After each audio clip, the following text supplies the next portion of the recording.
I'm feeling high, higher than the birds, higher than the hills, higher than a bird can fly, getting higher every day, feeling higher everywhere. Hey, what's up? It's your boy Stone Thug, and I want to ask you a question. Today, the question is, what is the question? Ask Stone Thug. Stone Thug, your music guy, poet, green home developer, and philosopher. And today, we basically want to ask the question is, do you want to get high? Do you want to get high with me today? Because I want to go high in the mind, in the soul, in the heart. And I want to take you with me. So, the question is, again, do you want to get high with me? So, if you're going to get high with me, you got to get high my way. See, you may have a different kind of way of getting high. And, I understand. But since the dime is on me, the high is on me, then you have to do it my way. So, we're going to get high today, not through any outside physical means of getting high, through substance of that nature what we're accustomed to. I want to get high mentally. Oh, somebody's disappointed. They thought I was going to go pull out a bag of marijuana. Some weed brownies. Somebody thought I was going to bring some meth, some crack, some other form of intoxication. But no, I want to get high mentally. And if you just bear with me, just for a few more minutes, and just sort of allow yourself to think about what I'm saying. See, all of the drugs that we take, all those chemicals, are found in the body itself. God had an amazing way of filling us with the most powerful narcotics on the planet Earth, so that when certain things come up, events, trauma, tragedy, these things release themselves in our brains, and they give us a form of euphoric feeling. It's actually the same high you would get taking drugs. They just controlled, and the body releases them. So they're in you. You don't have to pay a dime to get what's already there. And what I wanted to do is just take a little mind trip. Because I believe just by thinking certain thoughts that you can get a high, but a natural, long-lasting high. And those are the best highs, and those are the highs that I tend to want to take myself. So that's why I asked you, do you want to get high with me? Because I'm about to go there. And if you're a little patient, if you can just sit down for a minute, if you can just cut your music off for a second, cut your TV down, or just cut it off, and let's just take a little trip together. Just relax. Just think about what I'm saying. Think of pleasant thoughts. Because I want you to think about some things. Take a breath. Inhale. Hold it. Think pleasant thoughts. Exhale. Once again, inhale. Exhale. Hey, you guys are doing great. I'm shocked, but most of you still here. I want you to think, man, how wonderful. All of us don't feel this way, but how wonderful it is to be blessed to see another day. Some people waking up with the same problems they went to bed with. I got that. But you got another day to fight. Another day to give it all you got. Some people did not wake up last night from today. Didn't happen. Some people lost their eyesight. They can't see. Some people lost their hearing. They fell. They hit their head. They, things happen. Some people just got sick. Maybe were around, should I say, the wrong kind of people, or the people that were infected with something and it jumped on them. Maybe they touched them. Maybe they touched an open wound. Maybe they slept with them. I don't know. But some people didn't wake up the same. But you did. Well, most of you. Just think about it. Keep thinking. Some people went to bed with a little money in their pocket, woke up, busted, broke. Now, most of us, that's our trouble, so we don't, we're used to it. But some of us, are able to cope with not having any money. Some are not. But you may not have $1 million or $1 billion, but you got something, or you got something coming in. You're doing better than a whole lot of people. Now, the way we're going to take this deep plunge into getting high, I want to tell you a true, not story, but just a little history about a place called the Catacombs. And some of you know where I'm going.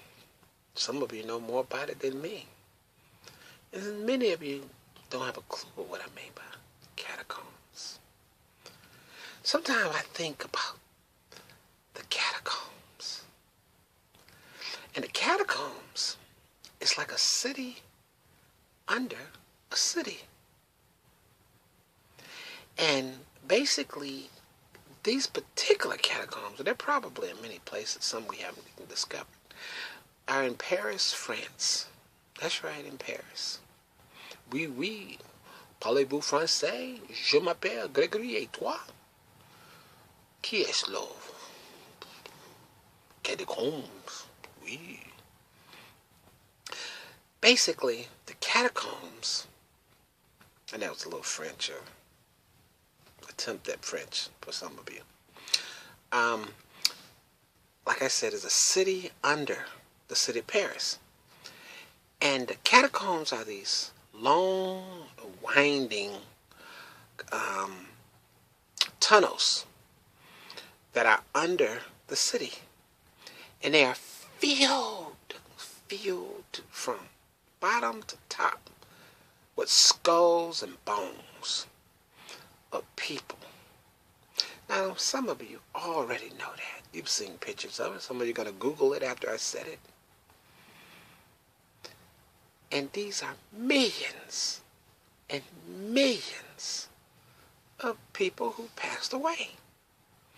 Now, unlike over in some of these Asian countries where you have these dictators who killed, like Adolf Hitler killed over in Germany, millions of people there, or some of these dictators over in places like Asia who killed millions of people, or wars that we've been involved with that killed millions of people, wars that other people have been involved with that killed millions, or some of the tribes in Africa that killed people, or Mexico made sacrifices with millions of people. There's tombs laden with millions of bones, or you could say corpses. But I want to stick with the catacombs because they're not really known necessarily from one event. They were just bones of people who passed away. Maybe some passed away from the plagues. So some maybe passed away because they were old. Some were sick. But I think about, I know this will sound a little morbid, but just stick with me for a little bit. There are millions of bones. Millions. Miles and miles and miles of tunnels. And all these are layered with millions and millions and millions of bones. That's where they buried the people for a long, long time. And when you see those skulls, we forget that those skulls, every one of those skulls, was somebody just like us. That's right, like you and me. Well, maybe quite not like me, but the point is, they were people like us. And what that means is that they had hopes, and they had dreams. They had toothaches, headaches. They had children, money problems. They had to eat, sleep, put their pants on one leg at a time. Had neighbors they didn't get along with, problems with the government. They had all kinds of problems. Pimples. They wanted to look good. They wanted to impress the girls. They wanted to impress the boys. They wanted to impress their neighbors. Some of them sung, could sing like a bird. Some of them were geniuses. Some of them were dark. Some were light. Some were short. Some passed away old. Some passed away young. I bet you never really thought about it. If you did, you probably had thought about it in a long time. Some of you never thought about it. But millions and millions of people in that one location. And there's catacombs probably all over the world. Not extensive, not as extensive as those, or as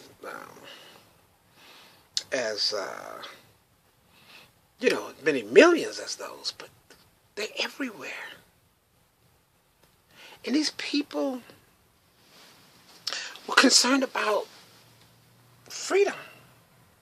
They were concerned about being happy. They were just people. And now their lives are long gone.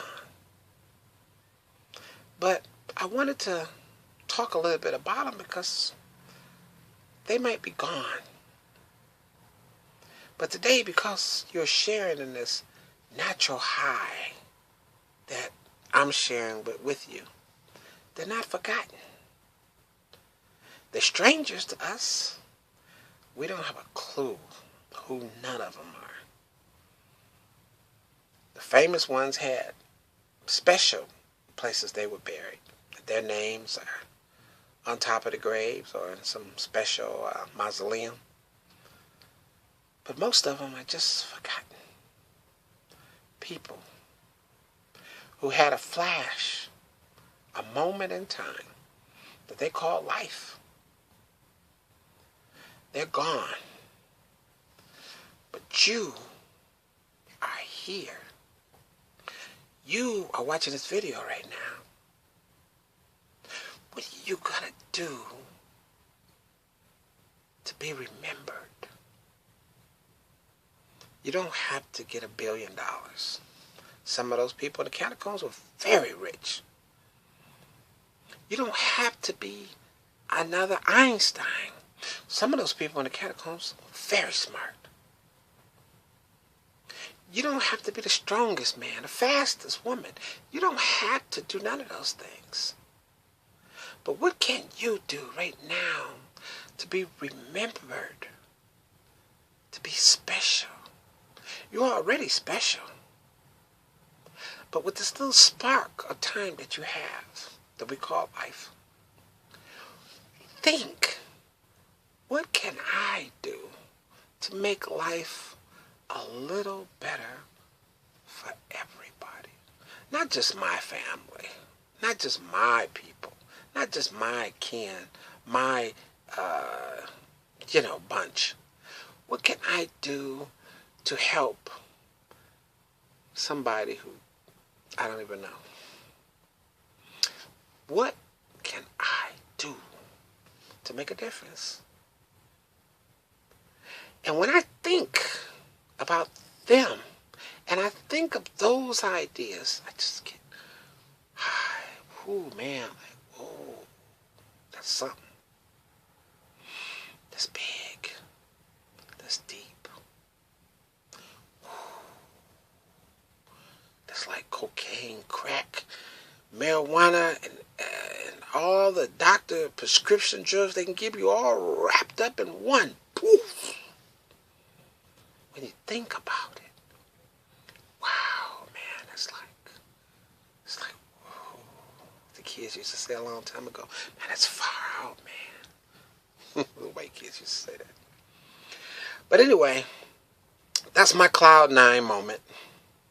And I want to thank you so much for sharing it with me.